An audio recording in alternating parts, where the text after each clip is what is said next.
Welcome to Choice Classic Radio. Like us on Facebook, subscribe to us on YouTube, and help keep this show alive by donating at choiceclassicradio.com.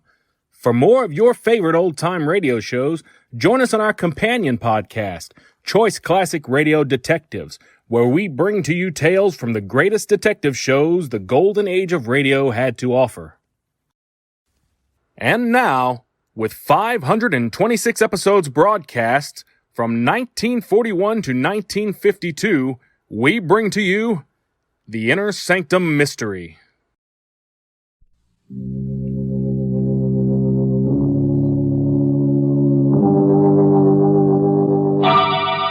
Lipton Tea and Lipton Soup present Inner Sanctum Mysteries.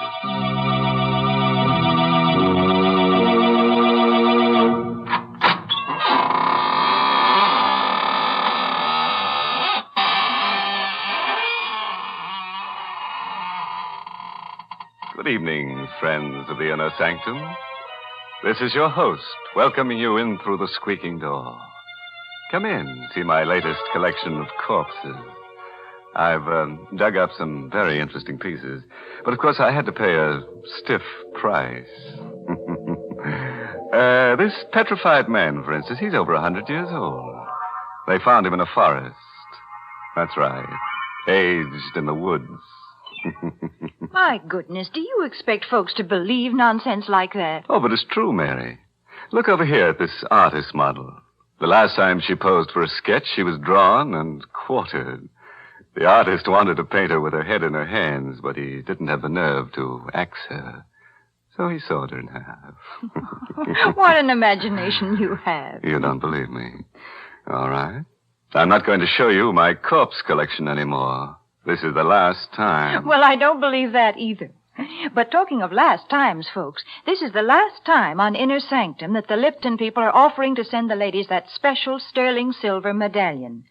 Yes, ladies, this is your last chance to own a really lovely piece of jewelry without spending a lot of money for it. Now, let me describe the medallion to you.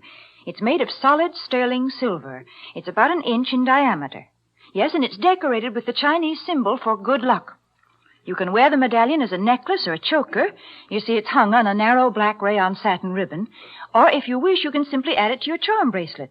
And here's how you get this handsome medallion. Listen, just send 25 cents and the box top from a package of Lipton's, the tea with the brisk flavor, to Lipton Tea, Box 92. That's Box 92, New York City. All right, friends.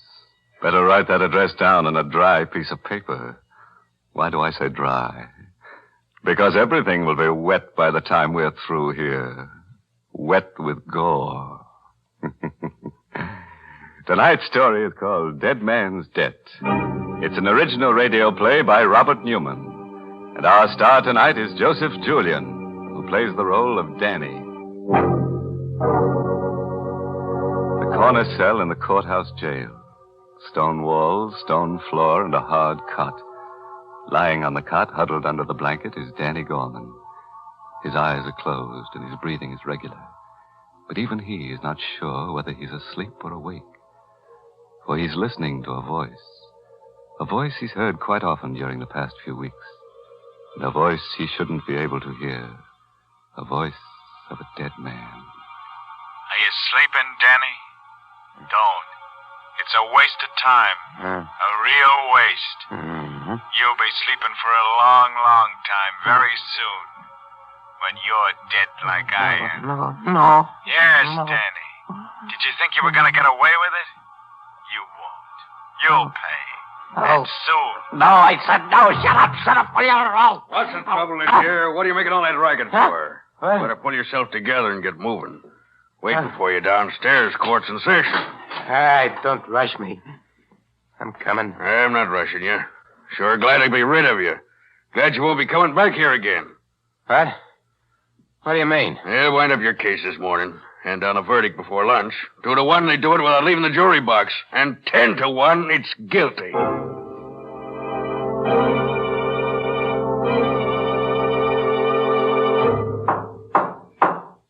Gentlemen of the jury, have you reached a verdict? We have? Prisoner will rise and face the jury. Go on, Danny. Stand up. What is your verdict? Not guilty. Right. You mean? What a riot. I should have taken him up on it. 10 to 1 he wanted to give me that you were going to send me up. But I knew it. I knew you would. Order, Mr. Russell. You quiet your client? I apologize, Your Honor, but as you can imagine, he's been under considerable strain. Take it easy, Danny. Danny. Oh, Danny. Well, Gail, hiya, baby. I knew it too, Danny. I knew they'd let you go. They had to.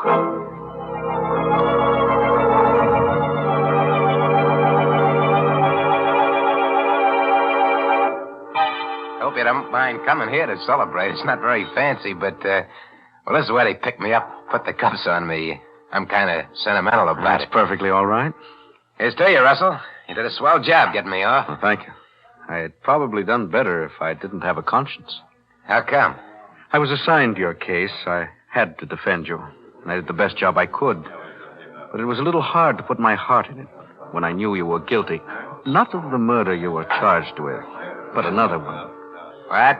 If that's supposed to be funny, Mr. Russell. It's not, Gail.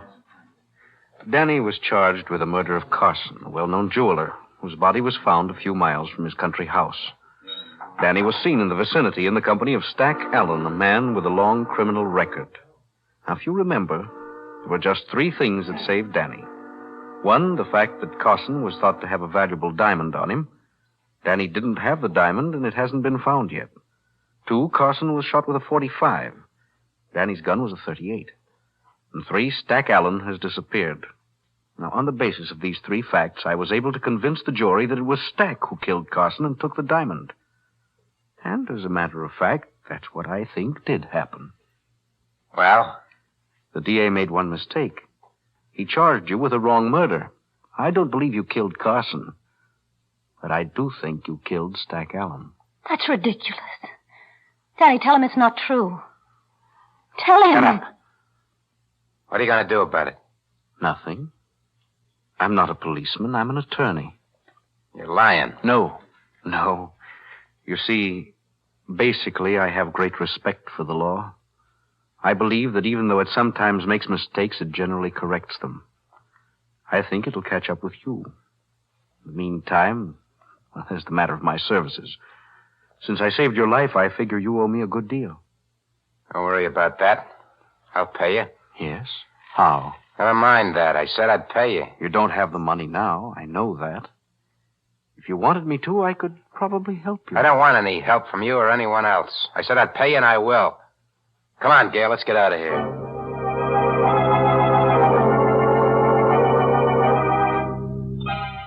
you sleeping again, Danny? That's a mistake. A waste of time. You'll be sleeping for a long, long time when you're dead like I am. Stack, no, leave me alone. I can't, Danny. Not until you pay for what you did to me. And you will pay for that.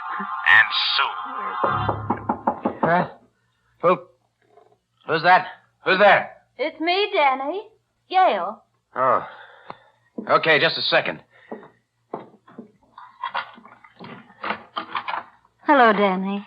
Hi. Starting to get a little worried about you. You all right? Sure, I'm all right. What is there to worry about? Well, it's been a week since I saw you. I've been hearing things. That you were hanging around with the old gang again. With Frankie. So what? You mean it's true? Danny, you shouldn't. You know what almost happened what would have happened if it hadn't been for Mr. Russell. Russell. You wouldn't be here now if it wasn't for him. Danny, you said you were going straight, and instead, he wanted to help you, remember? How are you, Danny? Russell, what are you doing here? Look, if you're worried about your dough, I told you I'd pay you. I never said anything about money, Danny. And I'm not worried about being paid. I'm a firm believer in balancing accounts. We pay for everything we do. What are you driving at? You killed Stack Allen for the diamond you took from Carson. But you never got the diamond. Suppose I help you find it. What? How do you know where it is? I don't know. I'm only guessing. But if you show me where you buried Stack's body, I think maybe we can find it together. You're just trying to trap me. Tag me with Stack's murder. I told you I was an attorney, not a policeman. Okay. Okay, I'll take a chance on it. Get your car, I'll show you.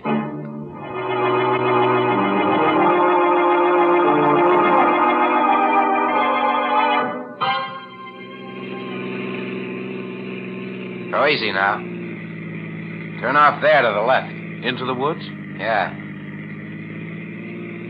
Just a little further. All right, go slow. Okay, now stop.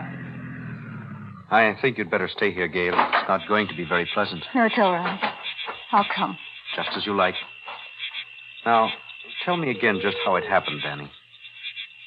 Well, we drove down here after we knocked Carson off to decide just what we're going to do.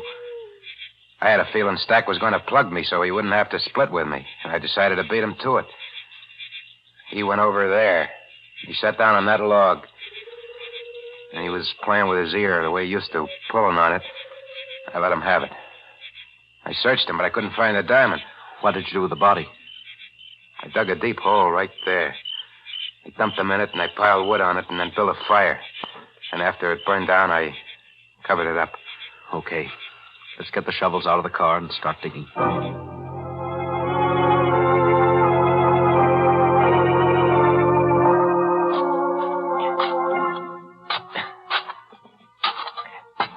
Hey, my shovel hit something. I think it's him. Gail, will you go back to the car? No, I'm going to stay. I just won't look. There he is. At least his bones. Put your shovel under his skull and lift it carefully. Hey, the diamond. The diamond's lying right underneath him. How did you know? I didn't. I told you I was guessing. You saw him take it from Carson, knew he had it with him, but you couldn't find it when you searched him. You mentioned that when he was thinking, he had a way of playing with his ear. His ear, of course. That was it. He hid it in his ear. Maybe he figured I was going to stick him up with something. Maybe. Anyway, I got it now. We're rich, you hear, Gail? We're rich. Yes, I hear. What are you looking at me for that way? Danny, I loved you for a long time. Even when I knew there were things wrong with you. I stuck with you through the trial because I thought you were innocent. That you hadn't killed Carson. Now I hate you. I stood trial. I got off, didn't I? I paid for the diamond. And now it's mine. Yes, Danny, it's yours. But you haven't paid for it. You're only going to start paying for it.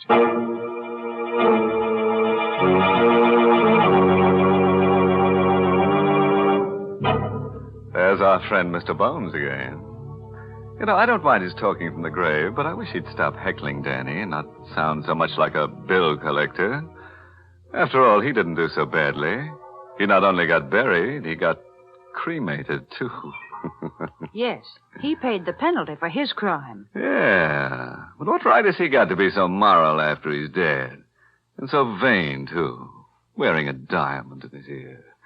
Next thing you know, we'll see a skeleton walking around wearing a Lipton sterling silver medallion. That will never happen, I assure you. Is that so? Well, let me tell you about a skeleton who could fly. Now, stop. That's enough.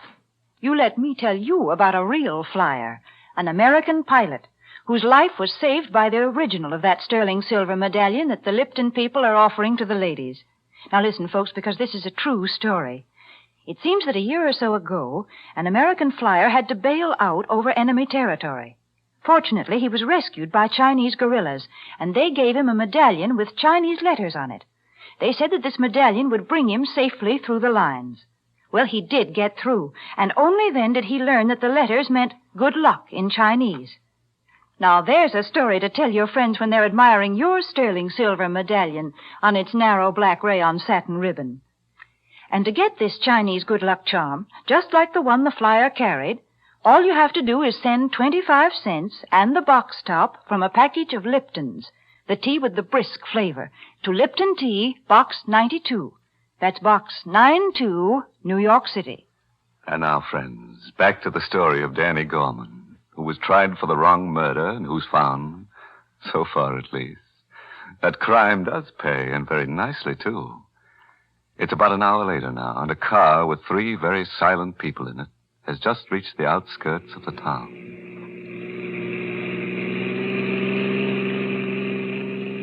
What's the matter with you two, anyway?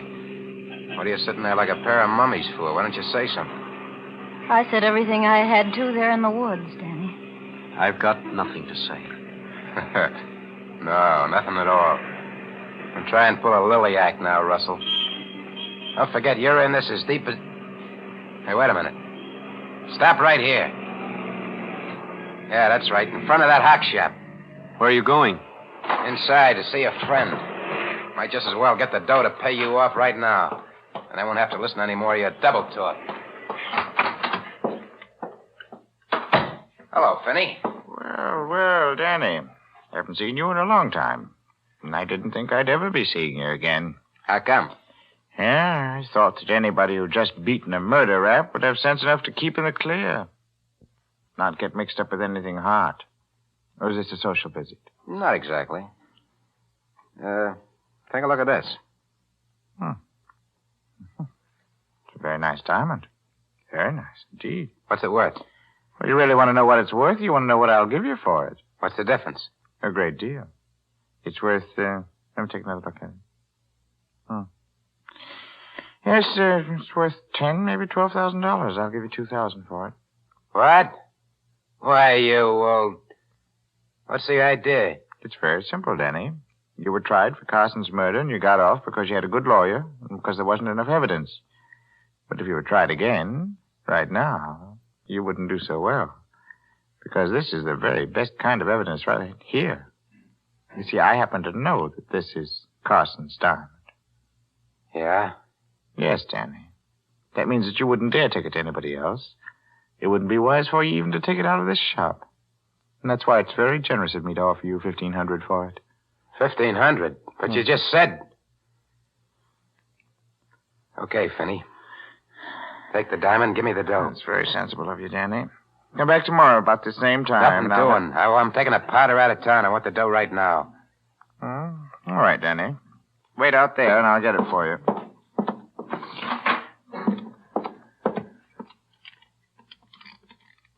$7, 21, 4, and there we are. Let's see. No. Sorry, it had to be a knife, Finney. Danny, you... Damn. Couldn't take a chance with a gun, not with my friends outside. Shouldn't have driven such a hard bargain. Because now I'm not only going to take the diamond back, I'm going to take every cent you got in the safe. After all, it won't do you any good anymore.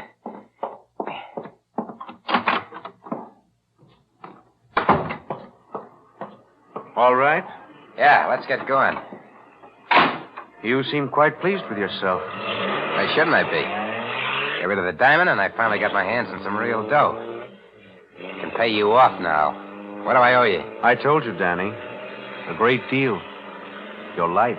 Okay, don't build it up. What do you want in cash? I never said anything about money, Danny. There is something I want. When the right time comes, I think I'll get it.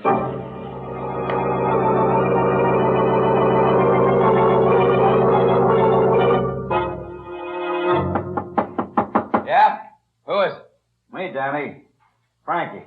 Oh, just a second. Hiya, Frankie. Fine. A little worried about how you were. Me? How come? That little job last night. Said you wanted to get in on it, and you never showed up. So maybe you were sick or something. Oh, that, No. It was just that, well, I changed my mind. Yeah? Yeah, I kind of thought it over. I decided, I better stay in the clear. Go straight from now on. That's smart, Danny. Real smart. Yeah, I think so. How'd it go? Smooth as silk. We ended up with stuff worth, 3 or 4 G's anyway. Yeah, swell. Yeah. It's only after it was all over that we ran into something kind of funny. Why was that? Well, the stuff was kind of hot, and we thought we ought to unload right away, so we went down to Finney's. You know, the fence. Huh. We got there, it didn't seem like there was anyone around. I took a gander in the back room, and you won't believe this, but the safe was open. Cleaned out. There was Finney, dead. What? Well, you have any idea who did it? I don't know. He'd been knifed. Whoever got him left in such a hurry they forgot to take the knife with them. I got it right here. Well, let's see it. No, don't touch it, Danny. You might get your fingerprints on it, and that'd be bad. I said don't touch it. I'll try any monkey tricks or I'll blast you for keeps. So you were going straight, eh? You mealy-mouthed double-crosser. Where's the diamond? What are you talking about? Don't give me that. You think I know your knife when I see it? There's only one reason you'd go to see Finney. Cash in on that diamond you and Stack took from Carson. Well, I want it. Okay. Okay, Frankie, you can have it. I've been having nothing but tough luck ever since I first laid eyes on it. It's over there in my bureau, hidden under my socks. I'll get it for you. You're starting to show some sense. Yeah, I think so. More sense than to let you leave here knowing what you know. Now, get my friend the lawyer down here. Everything will be hunky-dory.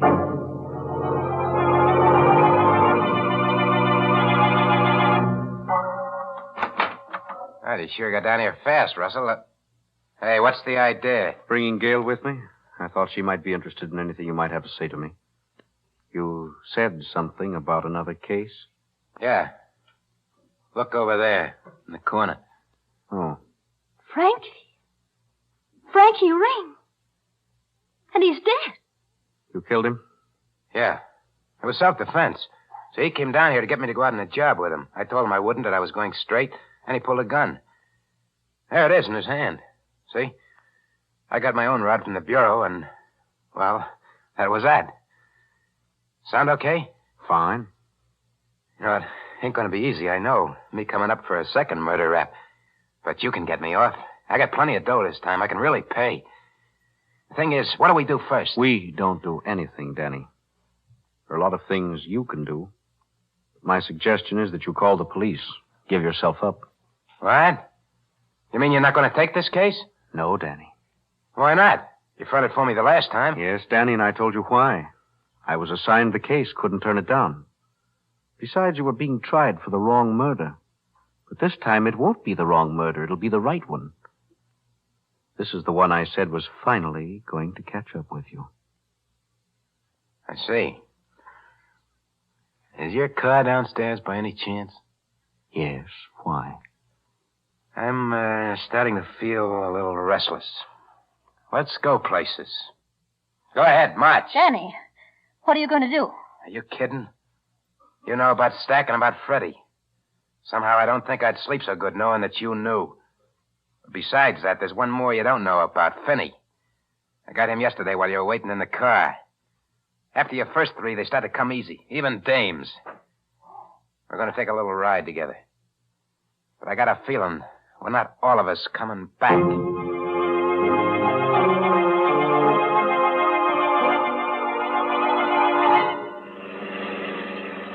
Keep driving till I tell you to stop. Right. You're taking this awful quiet, the two of you. Maybe you don't think I'm going to go through with it. Oh, I think you intend to, all right. Whether you will or not is another story. So is the reason I'm taking it this way. Maybe this is as good a time as any to tell you a few things. Why I took your case in the first place. Well? It was because of Carson. He was my father's best friend. Kind of a second father. It was he who put me through law school. When he was murdered, I made up my mind to get to the bottom of it, find out who killed him. I didn't think it was you, and it wasn't. You were involved. And I knew that if I helped you get what the murder was committed for, the diamond, eventually you'd pay for the murder you committed. Well, Now, you've got not one, but 3 murders to pay for. What are you stopping for? Railroad crossing. There's a train coming. Can't you hear the bell? Told you to keep going till I said for you to stop. Okay. Hey, what's the idea? You stalled the car. Yeah. To make sure it stays stalled, I'll just take these keys. Danny, we're right on the track. Yeah. This is it. You fell in love, see? You ran away together, smacked into the train. Now, don't try the doors. They're locked. I'll just wait over here and make sure everything goes the way it should. Well, Gail? Somehow I'm not frightened. And I don't care. Hey, my foot! My foot! It's caught in the train! Hey, it's not coming down your track. It's coming down this one! Hey, Russell! Gail, help me! Help!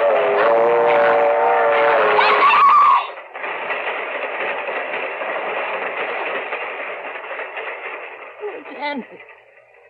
Yes. He was on the wrong track. Then he'd been on the wrong track for a long time.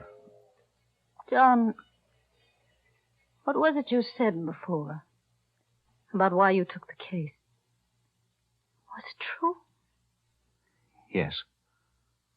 You always talked about payment, about something you wanted. I wanted justice.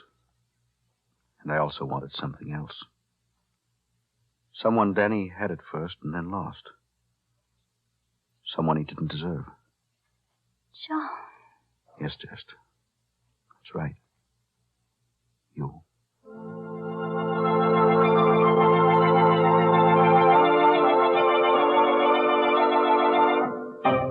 Say, what is this anyway? Inner Sanctum or Love's Old Sweet Song? You'd better get yourself another tune, Professor. Or I'd better get myself another program to haunt. That's right. One more sappy ending like that, and they can get themselves another host. Why, what was the matter with that ending? I thought it was the nicest one we've had this year. I thought it was sweet the way those two people discovered they loved each other. Listen, Mary, there's only one kind of sweet stuff that goes on this program, and that's sweet essence of cyanide. Oh, good gracious. This is the last show of the season. Can't you be human just this once? All right, Mary, I'll tell you what I'll do. When Gail and that lawyer get married, I'll send her a Lipton sterling silver medallion for a wedding present. Well, they'll have to get married real soon then, because this is the last time on Inner Sanctum that the Lipton people are offering to send that special medallion. Yes, ladies, this is your last chance to get a solid sterling silver medallion hung on a narrow black rayon satin ribbon. A lovely piece of jewelry to wear with your simple silk dresses and with your dressy suits as well. So you'd better send for your medallion tonight. Just send 25 cents and the box top from a package of Liptons, the tea with the brisk flavor, to Lipton Tea, Box 92, New York City.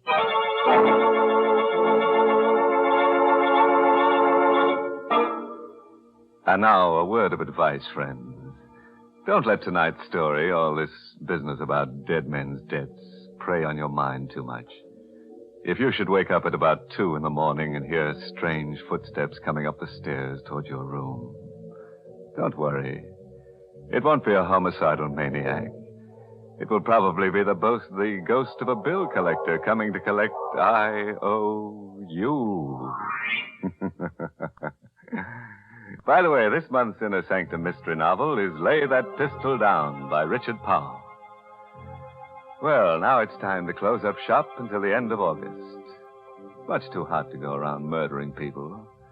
And down at the morgue, everybody's planning to stay on ice for the summer. So we'll be back to haunt you on Tuesday, August 28th, with more Inner Sanctum stories directed by Hyman Brown. Better have that date tattooed on your chest. Tuesday, August 28th. Until then, remember to serve Lipton, the tea with a brisk flavor, iced as your summertime beverage. And be sure to serve Lipton's noodle soup as the one hot dish with a cold meal. And now it's time to close the squeaking door. So, good night. Pleasant dreams.